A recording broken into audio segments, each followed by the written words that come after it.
Bernoulli's इक्वेशनवरती JEE main 2025चा हा question आहे. काय क्वेश्चन आहे आपण बघूया.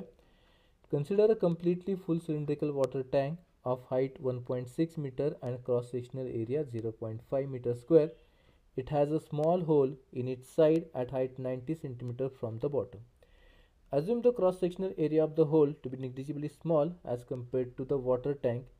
If a load of 50 kg is applied at the top surface of the water in the tank, then the velocity of the water coming out at the instant when the hole is opened. तर ह्याच्यावरती 50 kgचा आपण एक मास लावलेला आहे. ही height आहे 1.6 metre, ही आहे 0.9 metre. तर ही जी height आपल्याकडे येईल ही येईल आपल्याकडे 0.7 मीटर. इथं आपण एक पॉईंट 1 आणि पॉईंट 2 घेऊया, ज्याच्यामध्ये आपण काय करायचं आहे, बर्नॉलीज इक्वेशन लावायचं आहे. तर P1 will be equal to atmospheric pressure plus rho G H plus mg divide by A.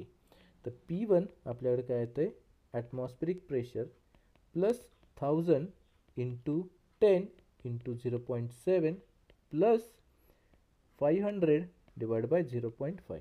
तर P1 आपल्याकडे येतं आहे atmospheric pressure plus 8000 pascal. H1 आणि H2 इक्वल आहे. V1 अप्रॉक्सिमेटली 0 असेल, V2 किती आहे ते आपल्याला काढायचं आहे.